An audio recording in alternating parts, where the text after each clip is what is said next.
चलिए समझा जाए। तो आज का क्लास में हम लोग देखेंगे बायोलॉजी का लेसन फर्स्ट, जिसका नाम है बाबू जैव प्रक्रम। क्या नाम है? जैव प्रक्रम, यानी लाइफ प्रोसेस, यानी जीवन का प्रक्रम कैसे होता है, जीवन कैसे चलता है। तो पहला जो चैप्टर है जैव प्रक्रम के अंतर जो आता है वो 4 चैप्टर आएगा बाबू।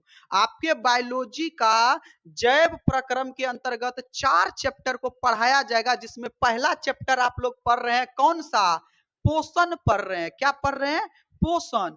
दूसरा देखिए क्या पढ़िएगा आप लोग के चैप्टर में है श्वसन, तीसरा परिवहन और चौथा उत्सर्जन।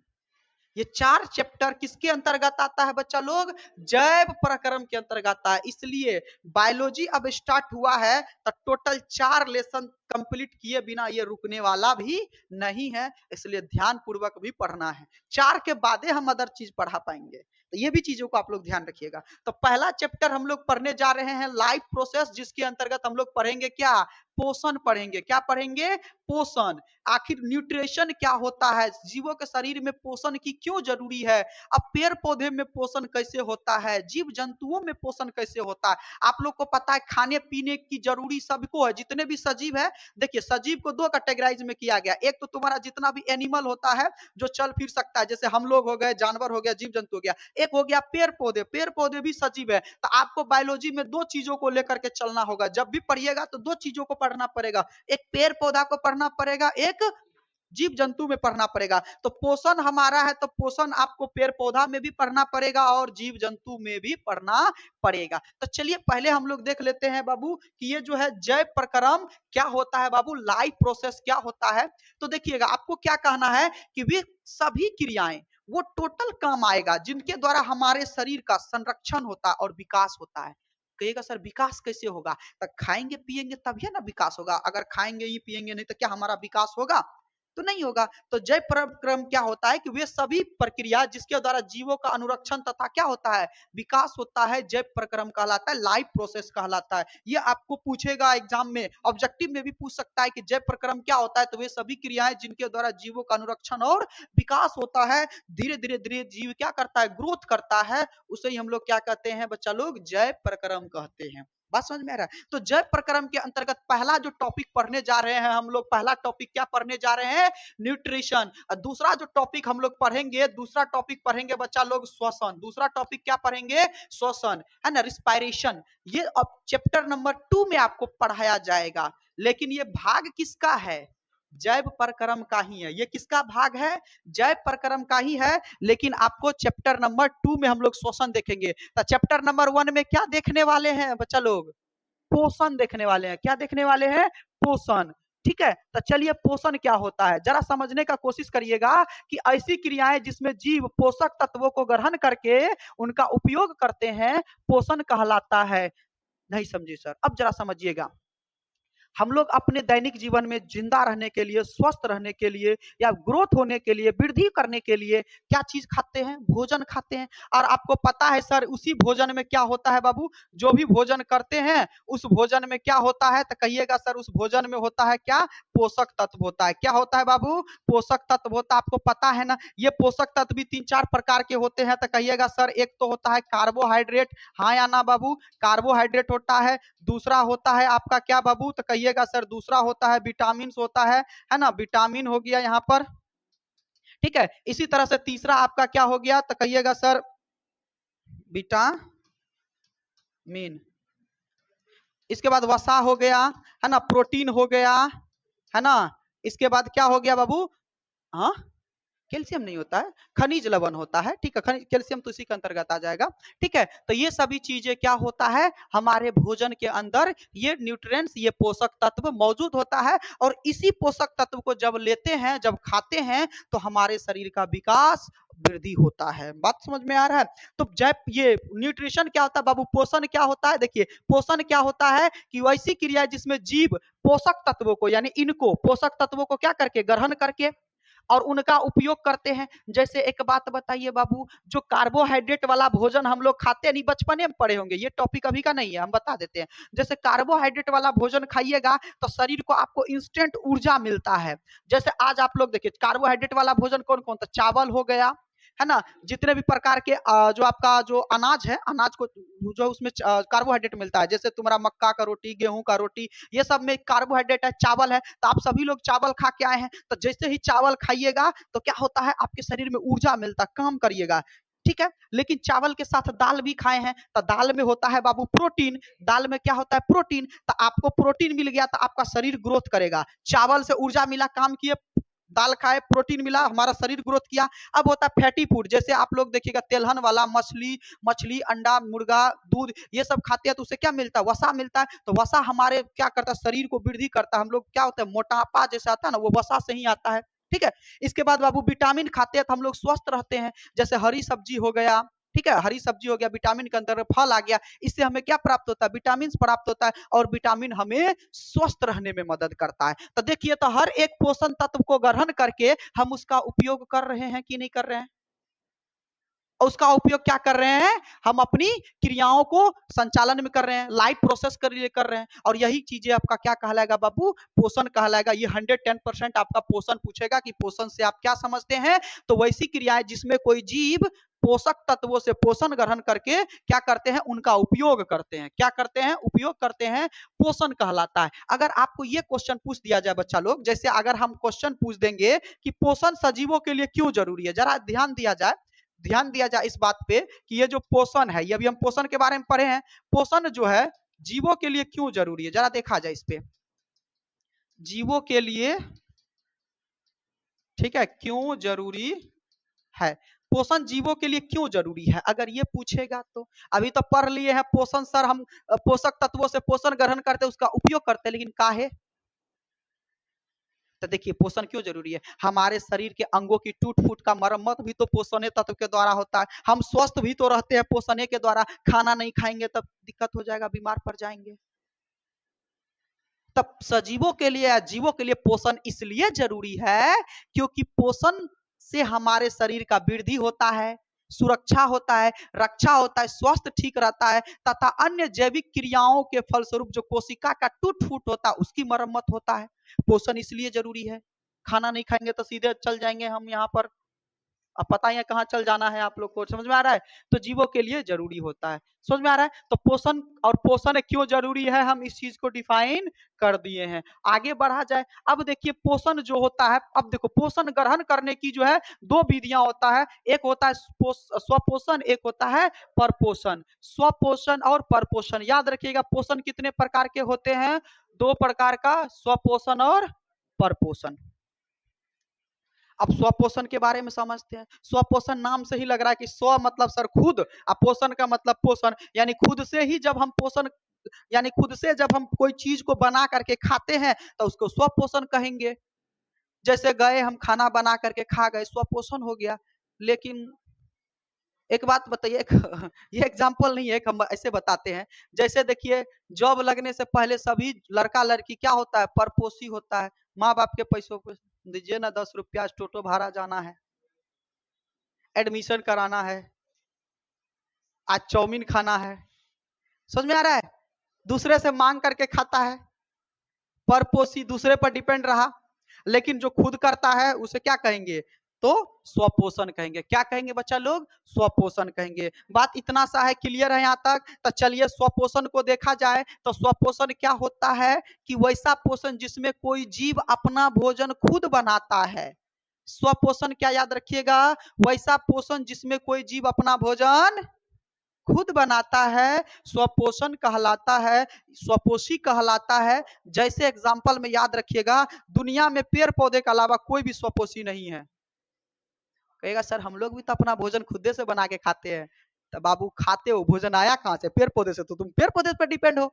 सब्जी कहाँ से तोड़े हो, ओ पेड़ पौधा से, लाइए लाइए, पेड़ पौधा से है, तो कहाँ तुम खुद से उगाए हो।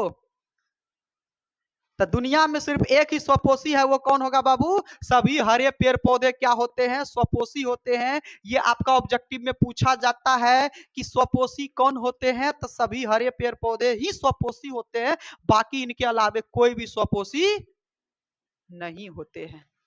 कोई भी स्वपोषी नहीं होते हैं, सभी अपना भोजन के लिए दूसरों पर डिपेंड रहता है। हम मानव तो और दूसरे पर डिपेंड रहते हैं। हम मानव अपना भोजन के लिए किस पे डिपेंड रहते हैं बाबू? तो एक पेड़ पौधा पर, दूसरा जीव जानवर पर। पेड़ पौधा से चावल दाल जितने भी प्रकार की अनाजे हैं सब पेड़ पौधा से प्राप्त किए। मांस मीट अंडा दूध जंतु से प्राप्त किए, तो अपना भोजन कहां से लाए? समझ में आ रहा है? लेकिन पेड़ पौधा क्या करता है?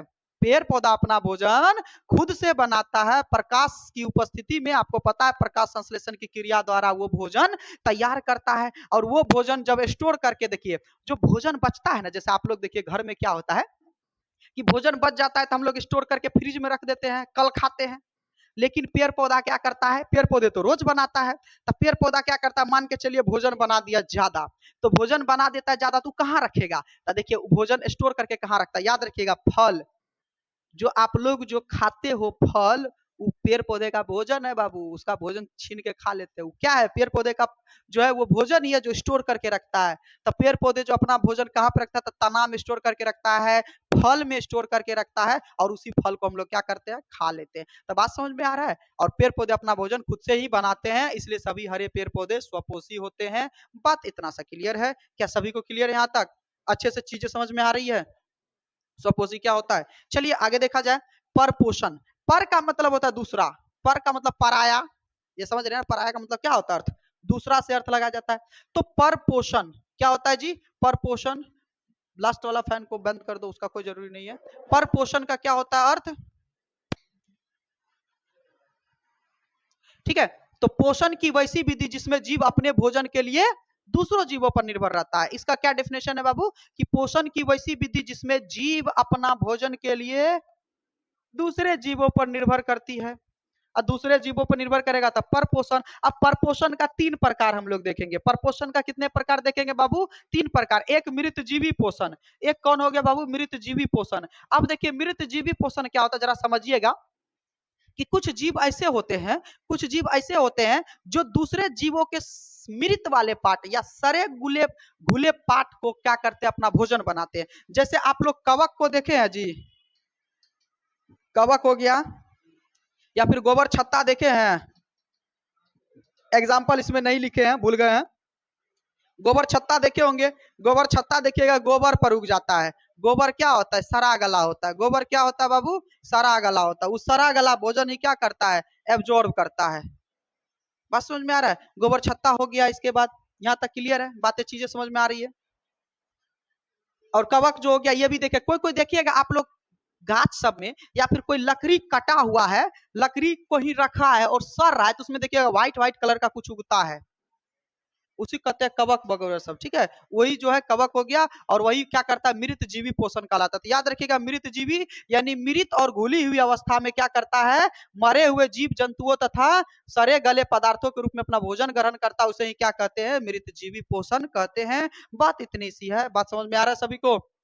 आगे बढ़ा जाए, चलिए देखा जाए आगे नेक्स्ट।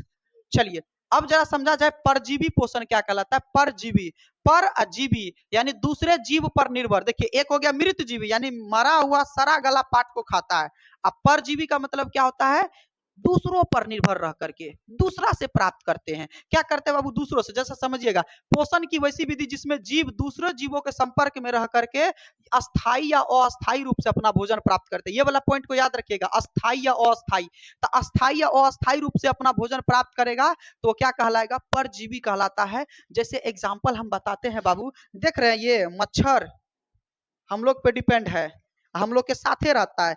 अब देखो अस्थाई तो नहीं रहेगा, फिक्स रहता है, और अस्थाई रहता है, रात में आता है, कभी कभी काट करके चल जाता है। बात समझ में आ रहा है? तो मच्छर हो गया कौन सा? परजीवी यानी हमरे संपर्क में रह करके हमारा भोजन को क्या करता है? खाता है। बात समझ में आ रहा है? इसी तरह से एक हो गया आपका गोल कृमि। क्या हो गया जी? गोल कृमि। देख रहे हैं ये गोल कृमि, आप लोग जमीन के अंदर वगैरह सब देखे होंगे गोल कृमि। ठीक है, तो ये हो गया आपका क्या हो गया? गोल कृमि क्या हो गया बच्चा लोग? आपका ये परजीवी हो गया। इसका देखिए अमरबेल देखे होंगे, अमरबेल आपको एग्जाम में पूछा जाता है कि अमरबेल किस प्रकार का पोषण का उदाहरण है, तो याद रखना है पर पोषण का उदाहरण है। कई बार एग्जाम में पूछा गया है अमरबेल किस प्रकार का पोषण का उदाहरण है। देखा जाए अमरबेल का एग्जाम्पल लेते हैं, तो अमरबेल का देखिएगा, आप जाते रास्ते में कहीं जाइएगा या फिर स्कूल वगैरह सब जाते में देखिएगा कि एक गाछ पर इस तरह से पीला पीला कलर का जो है कुछ लिपटे हुए रहता है, देखे हैं कभी क्या कोई? आप लोग के शहर में आसपास बहुत कम ही होगा, लेकिन जो कहीं दूर जाते हैं बस उससे वो उसको दिख सकता है। तो ये जो है यही यही है बाबू अमरबेल, यही है अमरबेल। और ये जो है ये कौन सा है? परजीवी है। ये क्या है? परजीवी है। इसके बाद अगर हम बात करेंगे मच्छर का, जू का, है ना, यहाँ पर देखिए जू देखे हैं, जू किसको कहते हैं? बाल में जो रहता है, बाल में जो जीवाणु रहता है उसको ही क्या कहते हैं? जू कहते हैं। तो समझ में आ गया था। पिछले सेक्शन में पढ़ा रहे थे तो एक लड़का पूछा था कि सर जू किनके बालों में ज्यादा रहता है, लड़की का या लड़का का? हम बोले ये तो हम प्रैक्टिकली नहीं किए हैं, अब तुम ही लोग पूछ सकते हो किससे किसके बालों में ज्यादा रहता है। बात समझ में आ रहा है? अब नहीं होता है। चलिए देखा जाए, मच्छर जो है क्या है? परजीवी है बाबू। क्यों? क्योंकि मच्छर देखिए हम लोग के संपर्क में रह करके, देखिए अस्थाई या अस्थाई, अगर तुम फिक्स्ड का बात करोगे, अस्थाई का बात करोगे, तो देखिए अमरबेल ऐसे उदाहरण है जो अस्थाई रूप से, देखिए ये वृक्ष पर ही चिपका रहेगा हमेशा सालों भर, और वृक्ष का भोजन क्या करेगा? क्योंकि ये तो भोजन बनाता नहीं है, दूसरे का भोजन क्या करेगा? ये खाता है। लेकिन मच्छर क्या अस्थाई रूप से रहेगा? अस्थाई रूप से रहेगा, उसको तुरंत चटका दिया जाएगा। तो ये कभी कभी आता है, रात में आता है, वो भी खून चूस करके चली जाती है। मच्छर मादा होती है, मेल नहीं। जो मेल मच्छर होते हैं वो खून नहीं चूसते हैं, मादा मच्छर ही क्या करती है? खून चूसा करती है।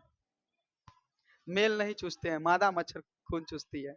अच्छा, यहाँ तक आप लोगों को परजीवी पोषण तक कंप्लीट करा दिए हैं। चलिए विषम पोषी को देखते हैं। क्या है बाबू? विषम पोषी, है ना, विषम पोषी। अब ये कहता है कि पोषण की वैसी विधि जिसमें कोई जीव जो है अपना भोजन ठोस या तरल के रूप में दूसरे जीवों से प्राप्त करते हैं। जैसे देखिए हम लोग क्या करते हैं, जैसे फल, हम लोग फल पेड़ पौधा से प्राप्त किए, ठोस के रूप में भोजन प्राप्त किए, तरल, तरल और भी कई सारी चीजें हैं, तरल के रूप में भोजन प्राप्त करते हैं। तो वह ऐसा जीव जो दूसरे जीवों से ठोस या तरल के रूप में भोजन प्राप्त करते हैं, तो इनमें आपको याद आएगा मानव भी आता है, जंतु भी आता है।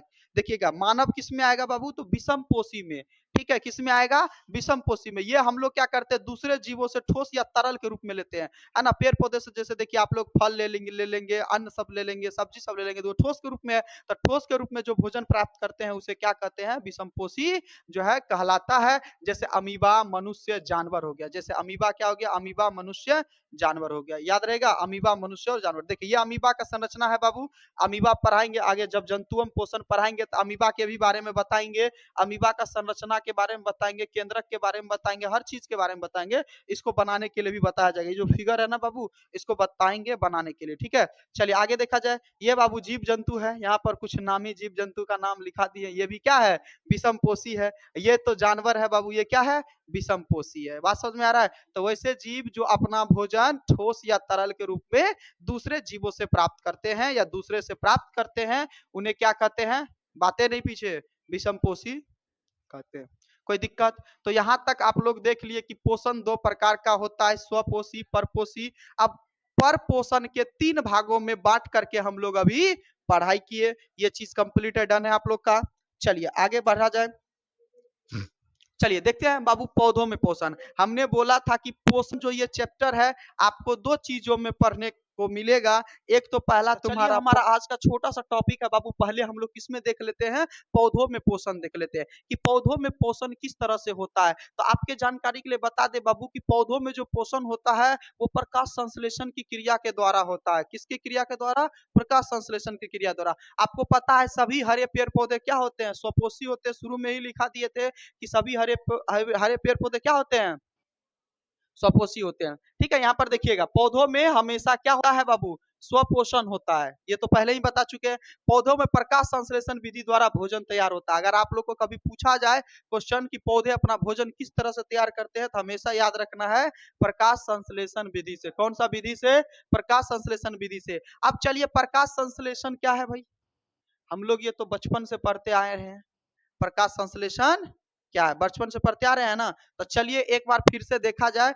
अब पहले अभी हम लोग इसको फिगर के माध्यम से देखते हैं। किसके माध्यम से देखेंगे, फिगर के माध्यम से। जरा समझा जाए बाबू, ये हमारा यहाँ पर है क्या बाबू, पेड़ पौधा यहाँ पर दिख रहा है, ये हमारा क्या है, हम अभी आप लोगों को समझाने जा रहे हैं प्रकाश संश्लेषण। जरा समझिएगा, ये पेड़ पौधा क्या करता है बाबू, नीचे से यानी मिट्टी से क्या कर लेता है बाबू, जड़ से क्या करता है, पानी तथा खनिज लवण को लेता है। क्या करता है, पानी तथा खनिज लवण को लेता है और पत्तियों तक पहुंचाता है। अब देखिए वायुमंडल से क्या क्या लेता है, तो कार्बन डाइऑक्साइड क्या लेता है, कार्बन डाइऑक्साइड लेता है। और सूर्य का प्रकाश होना जरूरी है, बिना सूर्य का प्रकाश हुए संभव ही नहीं है कि ये फोटोसिंथेसिस का जो है काम कर सके। तो सूर्य प्रकाश होना क्या है बाबू, जरूरी है। इसके बाद और इसके पत्तियों में रहता है क्लोरोफिल। तो क्लोरोफिल की सहायता से और क्या बनाता है बाबू, जब अपना भोजन बनाता है, इसी पूरे प्रक्रिया को क्या कहते हैं, प्रकाश संश्लेषण कहते हैं। चलिए एक बार फिर से अब हम इसका डिफिनेशन बताते हैं, लिखना कैसे है मौखिक के लिए।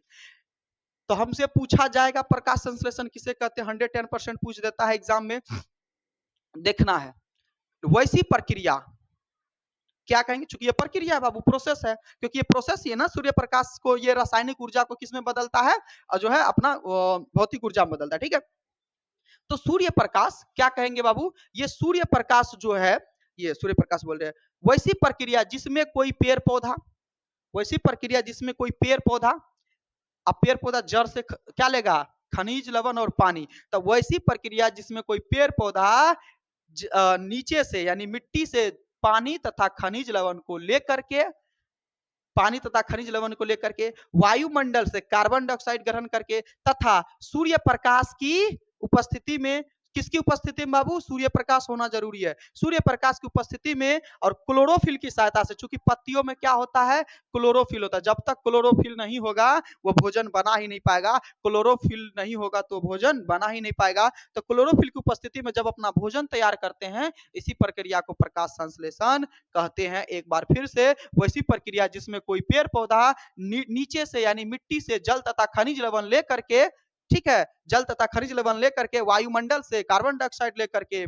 सूर्य प्रकाश की उपस्थिति में क्लोरोफिल की सहायता से, सूर्य प्रकाश की उपस्थिति में क्लोरोफिल की सहायता से जब अपना भोजन तैयार करते हैं, इसी प्रक्रिया को हम लोग क्या कहते हैं, प्रकाश संश्लेषण कहते हैं बाबू। बस इतनी सी बात है। चलिए देखा जाए, यहाँ पर आपका प्रकाश संश्लेषण का डिफिनेशन मिल जाएगा, वही है कि जब हरे पौधे, पेड़ पौधे वातावरण से क्या लेते हैं बाबू, वातावरण से CO2 लेगा तथा मिट्टी से क्या लेगा, जल लेकर, तथा सूर्य प्रकाश की उपस्थिति में, देखिए सूर्य प्रकाश उपस्थिति है और किसकी सहायता से बाबू, क्लोरोफिल की।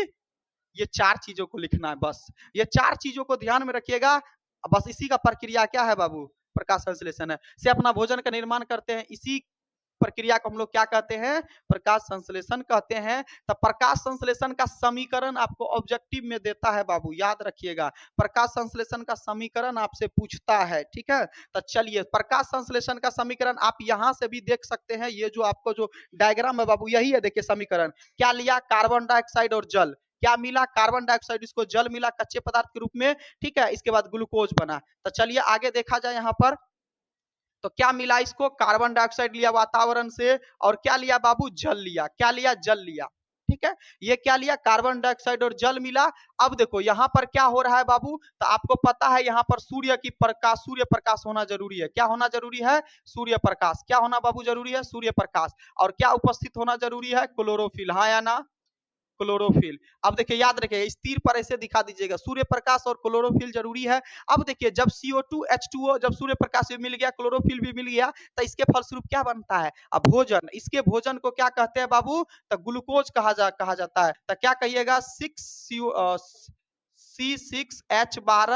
C6H12O6, C6H12O6, और इसके फलस्वरूप क्या बनता है, ऑक्सीजन गैस मुक्त होता है। तो याद रखिएगा, यहाँ से कई तरह के ऑब्जेक्टिव पूछे जाते हैं। ये तो सबसे पहला बात है, आपको ऑब्जेक्टिव में पूछेगा कि प्रकाश संश्लेषण का समीकरण क्या है, तो आपको सेम टू सेम याद रखिएगा, जिस ऑप्शन में मिलेगा उसको टिक कर दीजिएगा, आपका सही होगा।